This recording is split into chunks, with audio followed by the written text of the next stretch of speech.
You're listening to a download from the outdoorstation.co.uk. Number 353. Hello and welcome back to the second part of the two-part podcast where one of our contributors, David Linton, chats to Keith Foskett, another passionate long-distance hiker. You may remember David from the Chris Townsend interviews of last year, and also with my own interview with him about his Haute Route Pyrenees walk later in 2011. Keith Foskett is a UK thru hiker who has tackled the Camino de Santiago in Spain, the Pacific Crest Trail, and now the Appalachian Trail, both of course in the USA. In these podcasts, David chats with him just after he returned from the 2,100 miles on the AT. Now, Keith's name might be familiar, as he was also nominated and shortlisted this year in the Outdoor Personality category for the first TGO Awards. And of course, there's much more information, photos and videos about his various trips to be found on his website, www.keithfoskett.com. In this podcast, David and Keith continue chatting and delve deeper into the mental aspects and the ongoing effects of walking long distances. Not so much about gear, more about emotions, dreams and social relationships. All topics which are seldom covered in detail and yet have a major impact on life after returning home.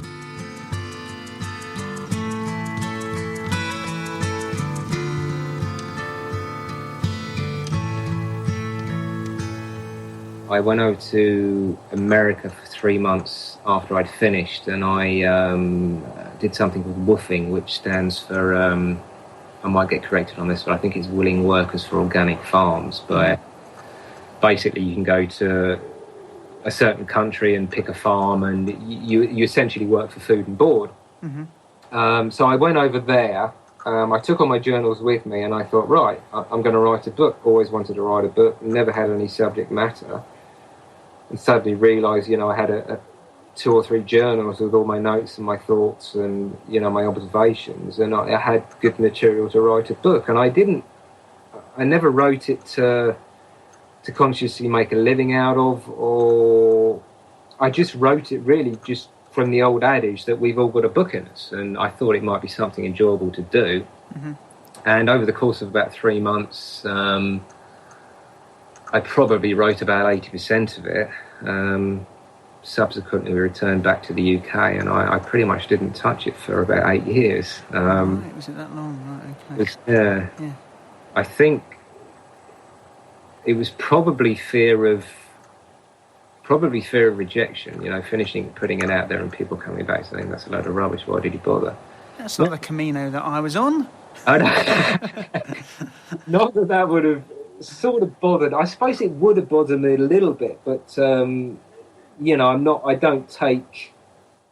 never used to take rejection that well. I'm better with it now. Uh-huh. So anyway, I didn't do anything with it for 8 years, and I think it was 2009 I made a New Year's resolution to at last finish this book and give Mum a copy on Christmas Day, and I sort of worked on it through the year, and the proof copy, amazingly enough, dropped on my door on Christmas Eve through my letterbox. Wow, great. We have done a bit of prep, and I have asked you to, if you wouldn't mind reading from the book. So, is that all right to do that now? I'm actually going to read it's not the first chapter. It's the introduction. It's about 2.5 pages long, but I thought it might make a sort of history or my reasoning behind, it touches on why I got sort of walking in the first place and why I sort of went on the Camino. So anyway, it's introduction, but it's titled Clarification. I could blame it on my parents, but that wouldn't be telling the whole truth. My dad is mainly responsible for my walking passion. My mum was never a huge walker, but did pass on some interest. My granddad on my mother's side was responsible for the wanderlust. He was more of a cyclist, but I've heard crazy stories of him cycling from Sussex to Derbyshire just for the hell of it. So I figure Dad's walking gene is about 70% to blame, the rest from my granddad and from my mother. I can imagine those genes sitting down over a coffee somewhere in my frontal lobe discussing future walking plans and prospects. When was the best time to release their full potential? potential, where to go, for how long, etc. I have fond memories from my early teens of family holidays which entailed driving up to Wales or Dartmoor in a sky blue Triumph Herald with my sister, or when she got bored of such things, a best mate. I was more into skateboards, girls and ABBA at the time, but Dad would cunningly con us into walking somewhere a couple of hours away because there was a great ice cream place halfway, or Mum would promise to give the new skateboard thing some serious consideration. So most of the time I found myself walking and running about with my mate over hillocks, through streams, getting filthy and having a great time, oblivious to the fact that we were only really walking. At around 14 I discovered tents, not so much because it meant spending a night in the woods, but because it meant a night away from home, which was a grown-up thing to do. I was, however, getting hooked on real walking, as opposed to an occasional ramble with the folks. When Dad suggested I try the South Downs Way with a friend, which at around 100 miles isn't too easy a prospect, I jumped at the chance of my first real adventure. It was close to home, so if there's any problems there would be a bus or a train somewhere. Some of the landscape and routes were familiar and the weather promised a great outlook.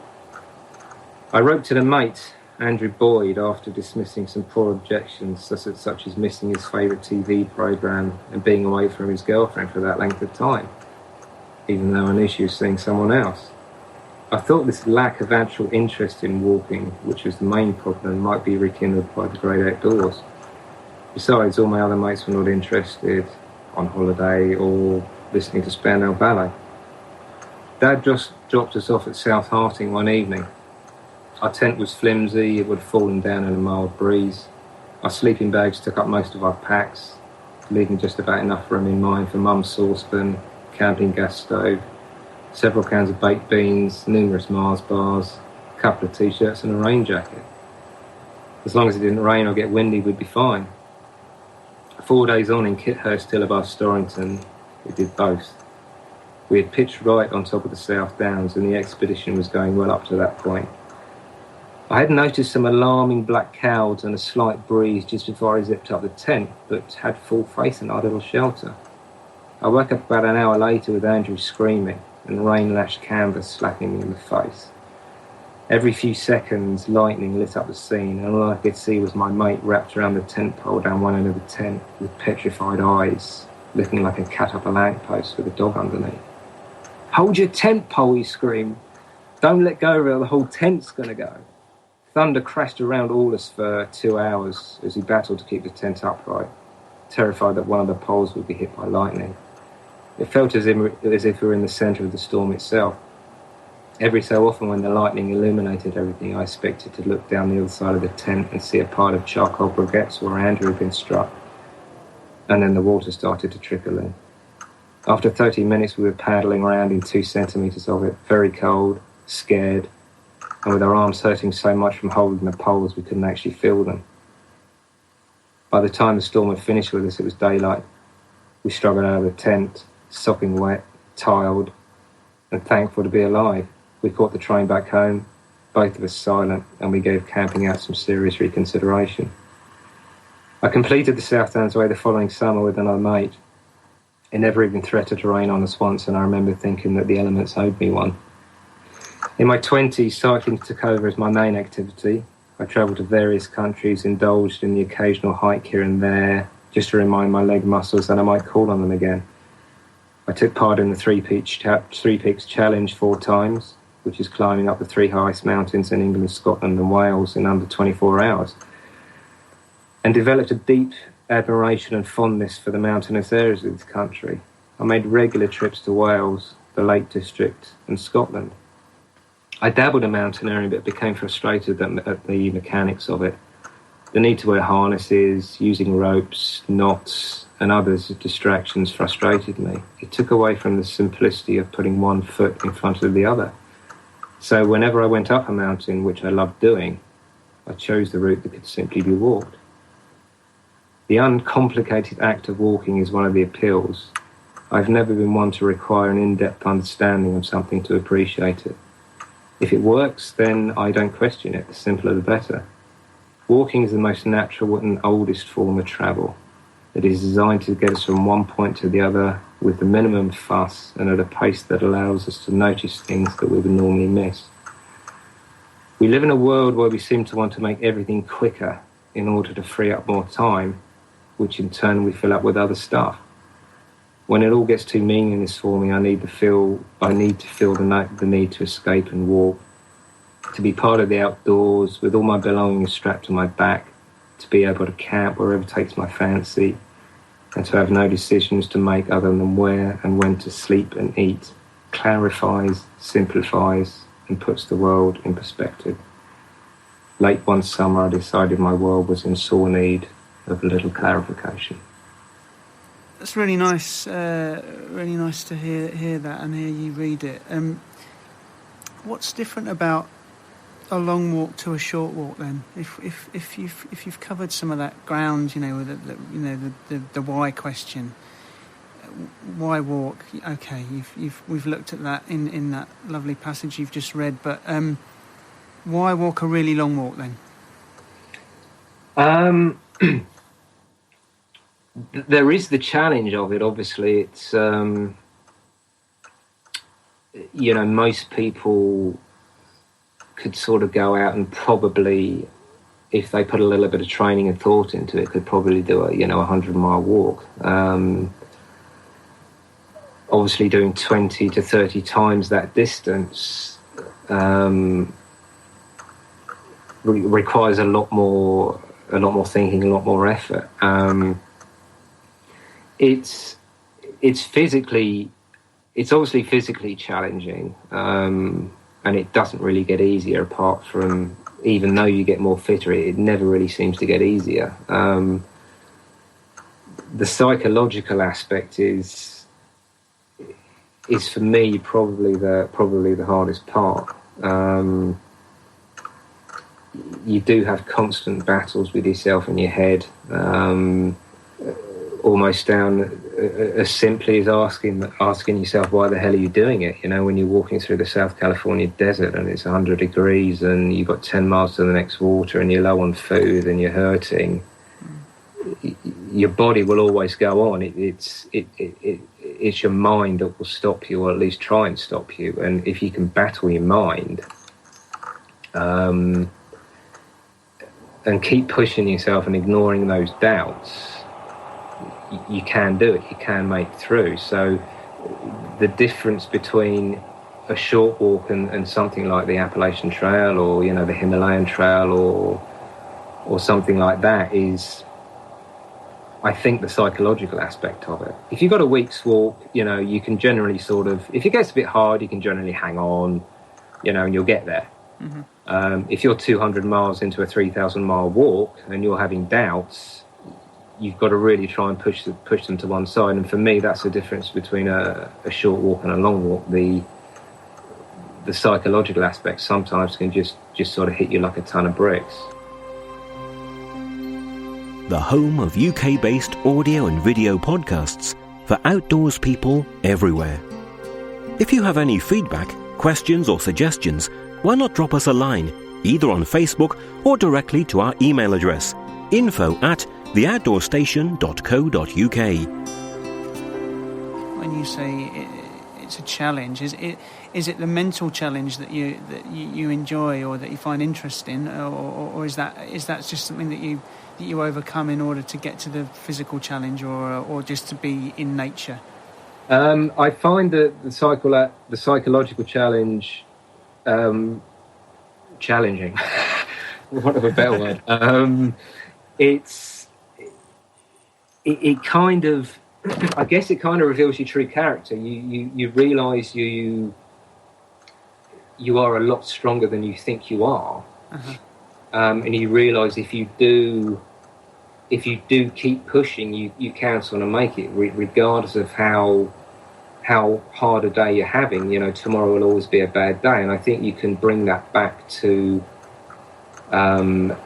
your normal life, in inverted commas. If I'm facing a problem in my everyday life, I think, for God's sake, if you can walk 2,500 miles, you can do anything. And it's really true. And some people might argue it's a strange analogy, but you essentially come back a stronger person. You become a more patient person. And I guess you can kind of call it training for, facing the obstacles in your normal life. It does make you a much stronger person. So you do feel that it's changed you in some way? Because I know that a lot of people, I was talking to another through hiker, someone quite well known, recently, and he was saying that he didn't think it changed him at all. And yet I know that I was just speaking to a close friend of mine who also did the HRP last year, and he said that it only last night, he said, over just via email, he said we were just updating, we had a couple of photos to exchange, and he was saying it changed the way he thought about himself since he's come back. So but for you, it's made a difference to how you are in your civvy life, if you like. It's made a huge difference. Right. Obviously, I still have limitations, as we all do. But I will face a challenge now, or a challenge will come up, and I'm more mentally and psychologically stronger to deal with it, and I go into things and challenges with a much more positive outlook. I have a more positive outlook on life. Mm-hmm. So yeah, it does affect me, but equally I know people that have done through hikes, and as you just said, that they say it hasn't changed them.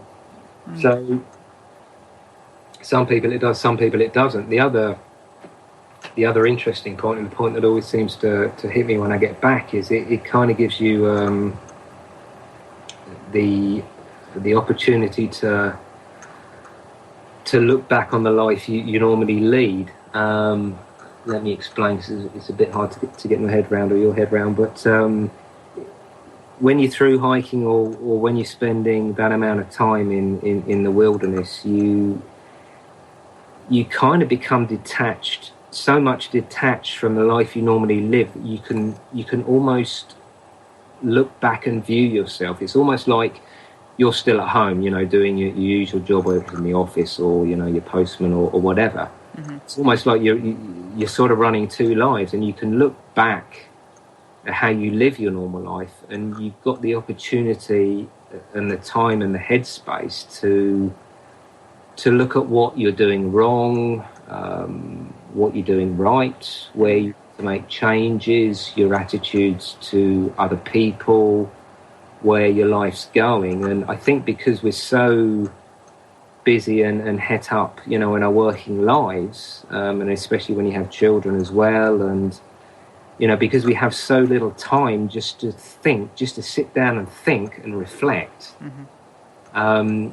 We often don't realise what we could do better, and more importantly, we don't realise we have the time to actually do it. But when you're out, when I'm out doing these through hikes, you're blessed with an incredible amount of time to, I guess, to sort of look back on your life and make changes to how you think you could live it better. And then the PCT, that was an ambition, but when did you do that? How long did it take you from it being a crazy idea to an actuality?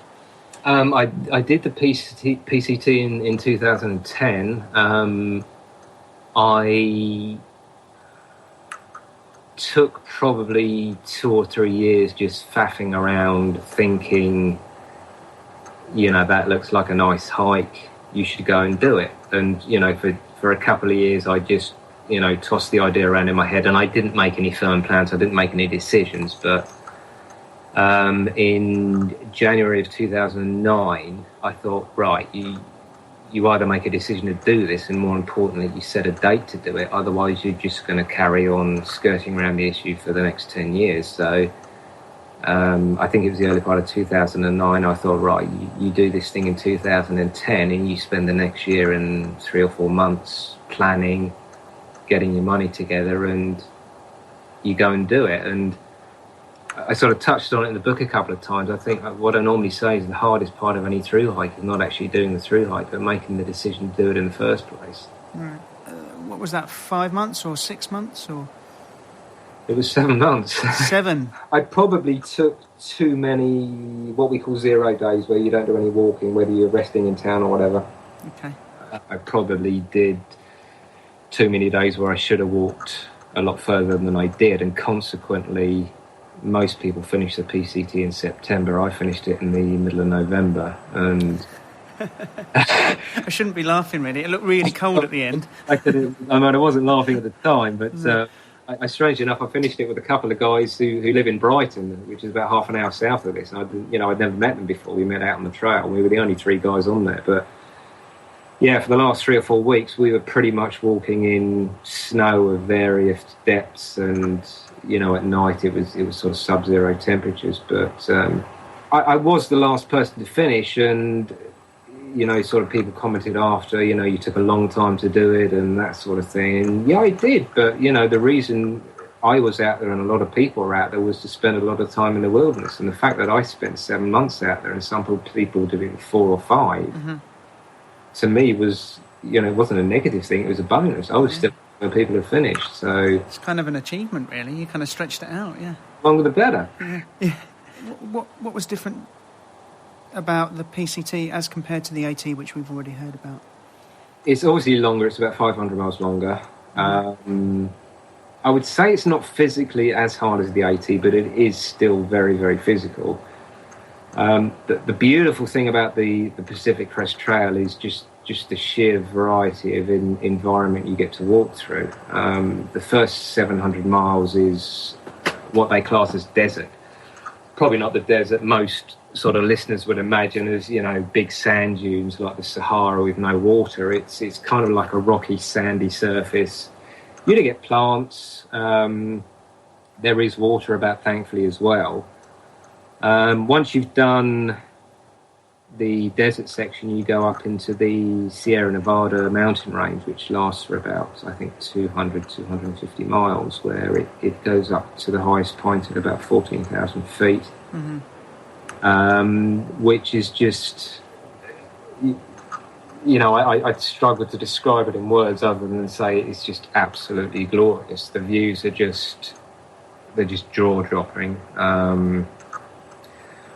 There was snow in sections, a lot of wild rivers, pine forests, but just an incredible environment. You go through wilderness on a lot of parts of the PCT, but the Sierra Nevada is probably the longest stretch where you really are completely out on your own. I think the remotest part is, I think we were 50 miles from the nearest road, and that was a dirt track. And, it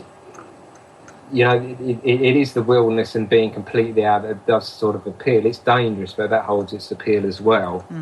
And then essentially the rest of it, you move into the desert, and the Sierra Nevadas is mostly California, and then most of it's sort of forest up until Oregon.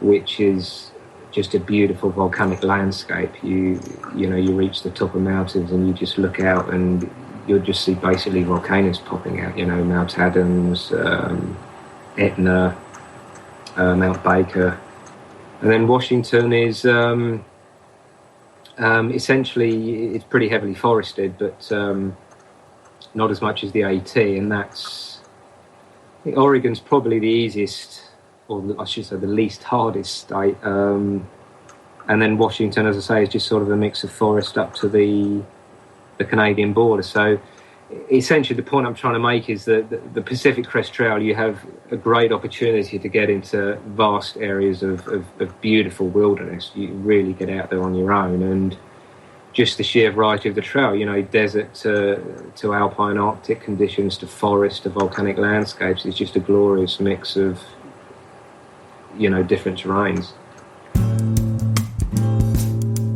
To subscribe to our show, please follow the instructions on our website or search for us in the iTunes directory. Have you got a selection from The Last Englishman, the book about the PCT, to have a quick listen to? I've got a couple of short paragraphs, actually, and it sort of touches on what we were talking about earlier, which was the solitude thing. I fell into daydreams and miles would pass without my realising it. although I also had to keep an eye out on trail and occasionally check the maps in the guidebook. Nevertheless, I sometimes missed turns or splits in the path, and I had to remind myself to concentrate more on where I was going, as well as watching the surface for rocks, snakes, and obstacles that could result in a twisted ankle or similar.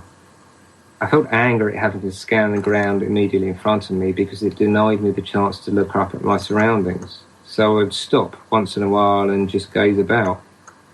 I tried to look behind me as well. As someone once said to me, sometimes the best views are staring you in the back. Some days went by in a blurred trance as the repetitive rhythm of footfall lured me into another world. Hours passed without my seeing another soul or even hearing another sound except the crunch of my feet on the ground, or the regular stabs of my trekking poles either side, or my breathing. Passing some hot springs one day, I was tempted to plunge in, but it was Friday evening, and being near town, the springs were teeming with people. Beer cans littered the banks, and horse shouts disturbed me as I walked past graffiti scrawled on the rocks. Fairly innocuous slogans like "I love Kate" or "Alcohol forever" were interspersed with lewd sexual suggestions, which reminded me why I'd come to the PCT in the first place. Peace and ambience of the wilderness were often rudely shattered on the approach to civilization, and I started to resent the human race, sometimes retreating further into myself and forgoing company for fear of being dragged out of the very solace that I discovered. To preserve my selfish tranquility, I often waited if I saw hikers ahead of me so I could remain alone, or if I knew people were behind me, I might speed up. I camped well off trail to prevent being disturbed. For days I just yearned for nothing more than to get lost in the desert, pretending I was a sole apocalyptic survivor and could roam at will. I begrudged roads, cars and buildings and their existence, and even aircraft started to grate. I became addicted to a self-imposed loneliness and started to savour the prospect of the remote Sierra Nevada, where I could indulge in my desire to become even more detached from the life I had become used to. I tried to berate myself for allowing such feelings, convincing myself that they were too negative, but I couldn't. I was happy in my solitary meanderings and dreamt up ways to stay infinitely detached. Then, suddenly, I would snap out of it and be eager to walk with others. I liked company, but equally I relished being on my own, and I used to flip between the two according to my mood changes. Do you find writing hard? Is it something you struggle with, or does it flow for you? No, I love it. I kind of enjoyed English at school. It was the one lesson, the one subject I did look forward to. Generally, I wouldn't say it's easy. I mean, it does kind of flow, and I do love doing it, which obviously helps. As I've said, I take notes when I'm on the trail, so I have sort of several journals when I get back home, and most of it's sort of notes. I would generally write anything from sort of half a side of A4 to a side of A4 a day, and some of it's just memory joggers, like what I saw on the trail, what the trees were like, what the trail was like. Did you see any squirrels? Did you see a bear? That sort of thing. Mm-hmm. You summited a certain mountain, and when I sort of read it, it brings the whole sort of day back into my mind. If I get sort of particularly deep sometimes on one trail, then I'd write that down as well. Just so that people know, where can they get the books from if they're interested too? If you want to buy a paperback of either, you can just do it through my website, which is keithfoskett.com. But you can also get them from Amazon. You can get them on Kindle downloads, and I think you can get them for most of the smartphone apps and the iPads. There's also been something recently happening to do with the TGO Awards. You've been nominated not once but twice, haven't you? I'm the only person in there to be nominated in 2 categories, and I just started questioning. I thought, how the hell did my book suddenly get nominated for Best Book of the Year in one of the biggest hiking magazine publications back in the UK? And how the hell did people put me forward for Outdoor Personality of the Year? Outdoor Personality of the Year, the other people in there, it's just so humbling. I mean, Sir Chris Bonington, Alan Hinks, Leo Holding, and Bear Grylls, for God's sake. I mean, I just felt incredibly unworthy and very, very humbled. But no, it's great to be acknowledged in that way. And I mean, as I said, it might be that this doesn't go out until after those nominations are closed. But I mean, good luck with that anyway. And what's next for you? What I mean, obviously you're not long back from the AT, and what are your plans for the next few months and then into the future? Well, the immediate priority is getting the bank balance up to something a bit more respectable. So I'm back doing my usual 9 to 5 work, which is I'm a self-employed painter and decorator. So I've got a couple of months' work lined up, hopefully enough to sort of get me up to Christmas. I obviously need to write the Appalachian Trail book, which hopefully will be out some point between the new year and spring. Mm-hmm. I think it's probably going to be called Balancing on Blue. Mm-hmm. That's a provisional title, but I sort of like it, so I think I'll go with that. As opposed to other plans, I mean, I've got sort of tentative plans to do another through hike in 2014. Mm-hmm. Is it going to be number 3? Is it going to be the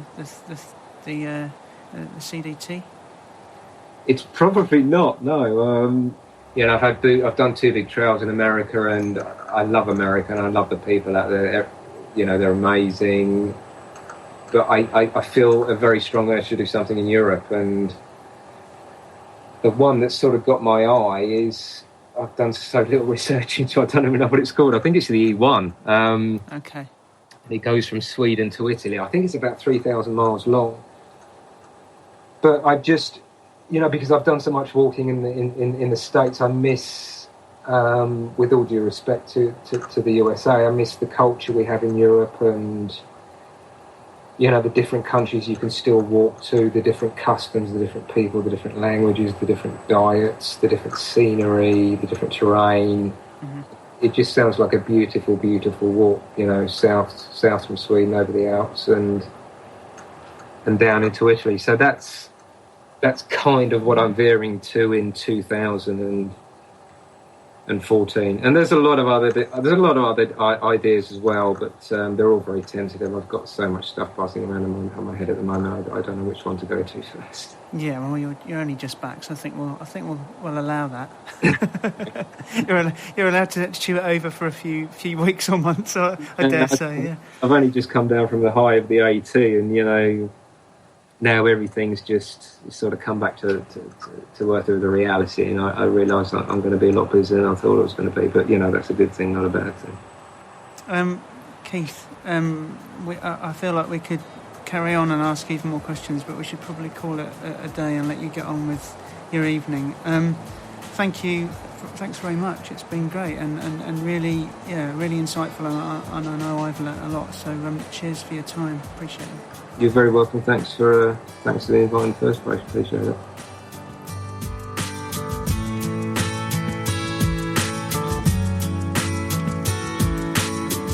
My thanks to both Keith and David for this interview. Once again, you can find out more about Keith on his website, www.keithfoskett.com, where you'll also find a few free preview chapters from the books he mentions, The Last Englishman and The Journey in Between. Plus, of course, you can see what David Linton has been up to on his website, which can be found at www.selfpowered.net. You also might be interested to know that Keith is on the TGO Challenge taking place in May 2013. So, if you're lucky enough to be found walking with him somewhere over those 2 weeks, I'm sure he'll have plenty more stories to tell to take your mind off those nasty little blisters. Bye for now.